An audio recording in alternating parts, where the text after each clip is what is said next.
Hello, j'espère que tu vas bien aujourd'hui, je voulais te parler de la peur de l'échec. Qu'est-ce que c'est la peur de l'échec? En fait, la peur de l'échec, c'est lorsque tu ne te rends pas compte que tu veux essayer quelque chose, que tu veux apprendre quelque chose, que tu veux développer une nouvelle capacité, tu veux te lancer dans quelque chose de nouveau, mais tu as peur, tu n'y arrives pas, tu te poses des questions, tu stresses, et en fait, tu n'oses pas faire ce que tu veux, alors que tu sais que c'est quelque chose qui va changer ta vie et que ça va t'apporter beaucoup plus de positif. Et tu vois, cette peur de l'échec, elle freine beaucoup trop de gens à passer à l'action et à avoir les résultats qu'ils veulent. Maintenant, je vais te partager trois choses qui vont te permettre de pouvoir aller de l'avant et pour pouvoir dépasser cette peur de l'échec. Ok? Donc, merci d'être sur ma chaîne. Je me présente Yannick Lassman, coach expert en résilience.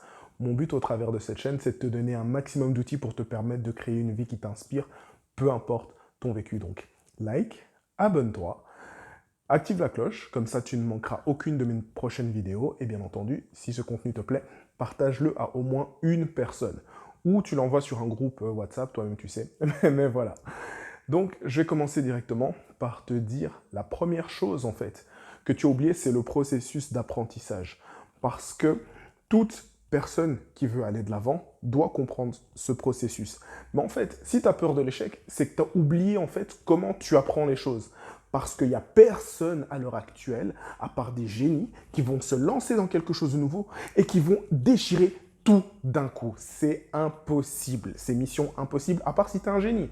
Donc regarde autour de toi et pose-toi déjà la question, qui dans mon entourage je connais qui du premier coup peut être capable de tout faire? Si tu te poses cette première question, déjà, tu vas voir que tout ça descend. Maintenant, le processus d'apprentissage, c'est quoi? Je vais te partager les 4 phases, ok? Tu as inconsciemment incompétent.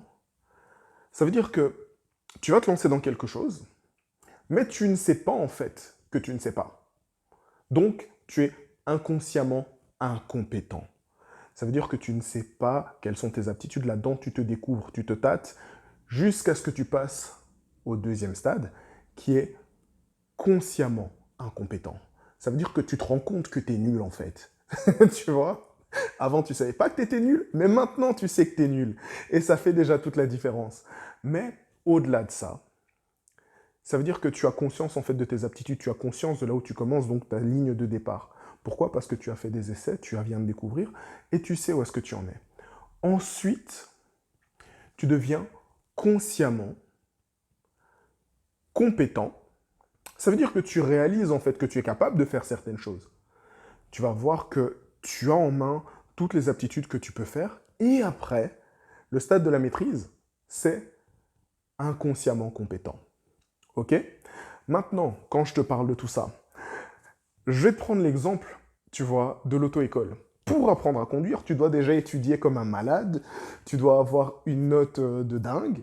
Une fois que tu as cette note, parce que tu te rends compte en faisant les exercices, ah ouais, là je suis consciemment incompétent direct, tu vois.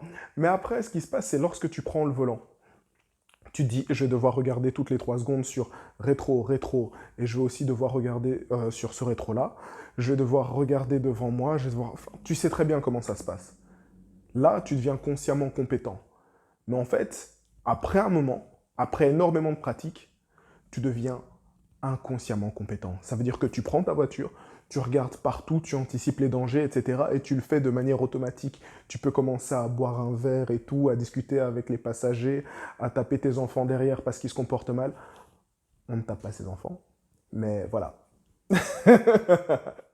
Ça, c'est exactement la raison pour laquelle tu apprends les choses. C'est parce que si tu oublies en fait ces processus-là, tu oublies que pour pouvoir apprendre quelque chose, tu dois passer par ces étapes-là. Et tout le monde passe par ces étapes-là. Donc si tu as peur de l'échec, n'oublie pas que la première étape, c'est l'apprentissage. La deuxième chose pour laquelle tu as peur de l'échec, c'est échec est égal danger. Danger est égal manque d'amour. Ok? Donc si je rate, je ne vais pas être aimé. Tu sais pourquoi? Parce que depuis qu'on est tout petit, en fait, on nous inculque le fait d'être parfait.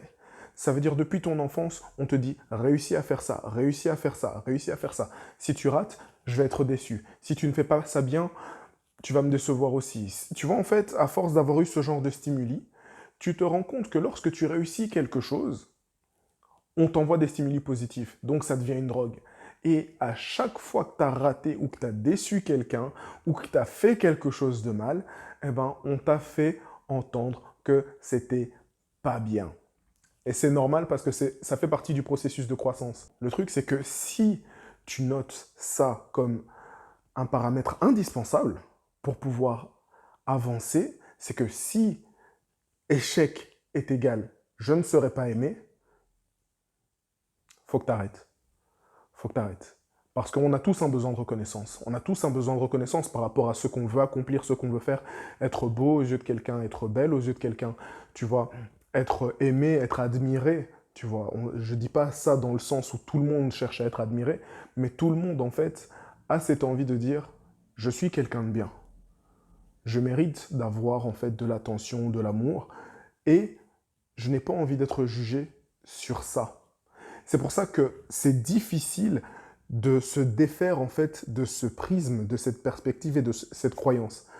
La première chose que tu dois faire, comme je te l'ai dit, c'est de te rappeler de ton processus d'apprentissage. La deuxième chose, c'est de justement te défaire de cette idée que si jamais tu foires quelque chose, tu ne vas pas être aimé. Ok? Et même si c'est le cas, eh ben on s'en fiche. C'est pas grave, tant que tu t'aimes toi, tu vas toujours pouvoir arriver au stade où tu deviens consciemment compétent jusqu'à devenir inconsciemment compétent. Mais tu ne pourras jamais y arriver si tu ne t'aimes pas toi d'abord. Parce que ce sera aussi ton propre carburant. Ok? Maintenant, la troisième chose, c'est mon résultat est égal qui je suis. Donc, ça veut dire que tu vas essayer et tu vas dire, si je rate, je suis un raté. Si je ne réussis pas ça, je suis incompétent. Si je n'ai pas de diplôme, ben je suis sans avenir. Si je n'arrive pas à parler devant quelqu'un, eh ben je suis timide. Si j'arrive pas à dépasser en fait toutes mes peurs, je suis un trouillard.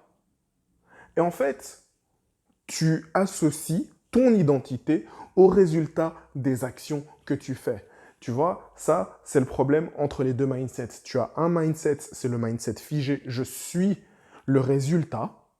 Et le mindset de croissance, c'est je suis le processus. N'oublie pas le processus de l'apprentissage. Est-ce que je préfère être jugé en fait, ou je préfère même moi me regarder en tant qu'individu et me dire, tu sais quoi, je préfère me juger sur les résultats que j'ai.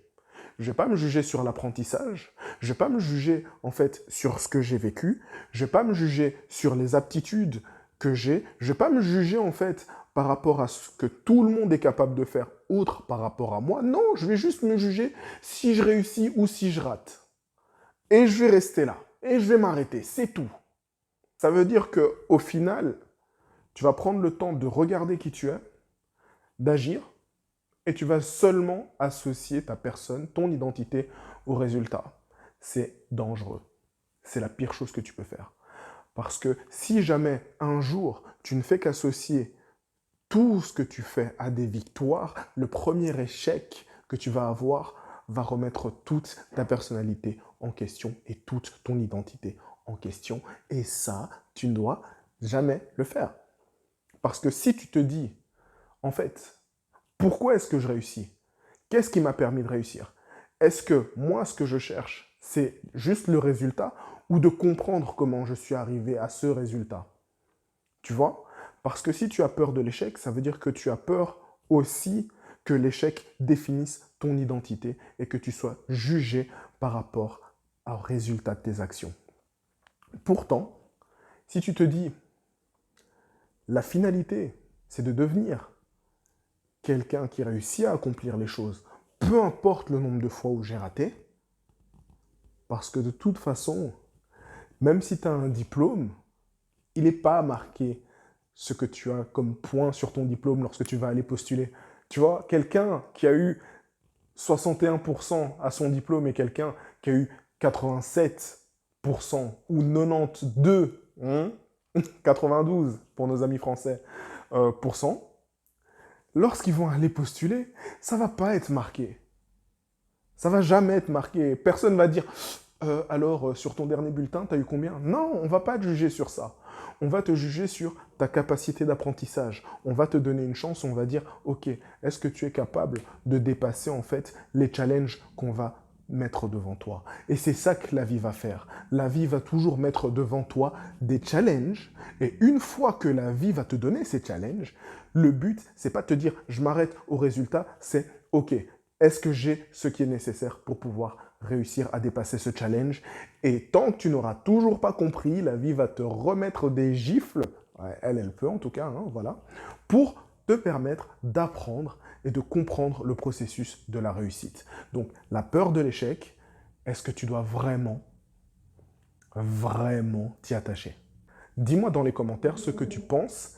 Quelle est justement l'astuce que tu préfères par rapport à, justement à cette peur de l'échec? Partage-la moi en commentaire. Et puis, je te dis à la semaine prochaine.